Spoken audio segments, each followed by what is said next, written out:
Une femme disparaît, The Lady Vanishes, un film anglais de 1938 d'Alfred Hitchcock, scénario Sidney Gilliatt, Frank Launder, distribution Margaret Lockwood, Michael Redgrave, Paul Lucas, May Whitty, Cecil Parker, Norton Wayne et Basil Radford. Le sujet.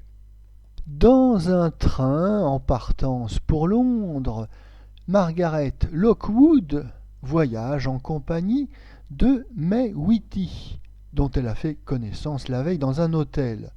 Au cours du voyage, May Whitty disparaît mystérieusement. La jeune femme s'inquiète, mais personne ne veut la croire. Or, il s'avère que le train est rempli d'espions. Notre avis. Ce film de la période anglaise d'Alfred Hitchcock connaîtra un vrai succès commercial qui permettra d'ailleurs au maître de négocier son passage à Hollywood. Et ce film d'ailleurs fera, mais bien plus tard, l'objet d'un remake en 1979.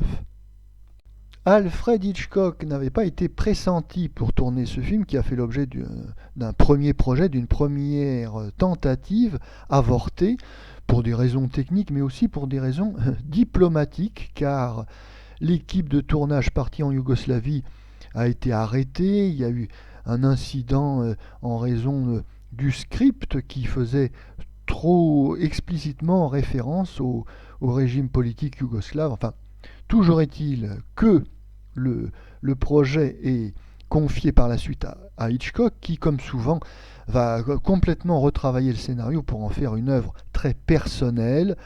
On retrouve dans ce film ce qui a fait le succès du maître, c'est-à-dire un savant mélange d'humour et de suspense. Oui, dans la première partie du film, on a véritablement droit à un festival d'humour anglais avec des personnages plus british que jamais, très typés, très caractéristiques. Et on trouvera d'ailleurs une création des scénaristes avec les personnages interprétés par Basil Radford et Norton Wayne qu'on retrouvera par la suite dans d'autres films. Train de nuit pour Munich en 1940 et Au cœur de la nuit en 1945.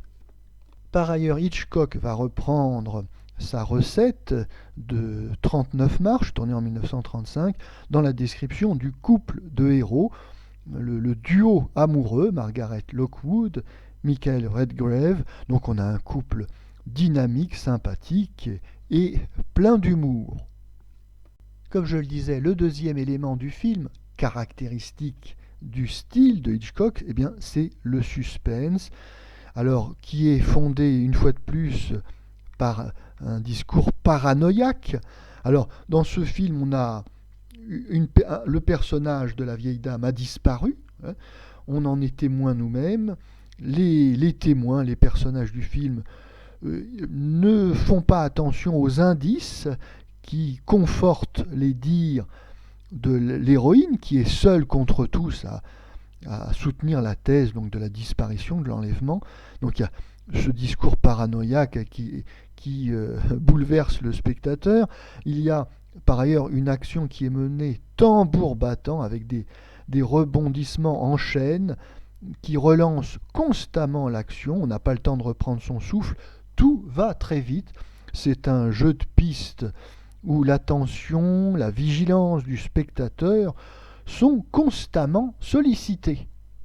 Le spectateur est toujours aux aguets, il se passe toujours quelque chose sur l'écran, et c'est bien là le grand tour de force de Hitchcock, car cette intrigue qui se passe dans un train, c'est un huis clos, et Hitchcock arrive à faire de ce huis clos un magnifique spectacle cinématographique, et on voit bien là la distance qui le sépare des modestes tâcherons du cinéma des années 30 qui mettent en boîte des pièces de théâtre où le spectateur se sent à l'étroit, où le spectateur étouffe.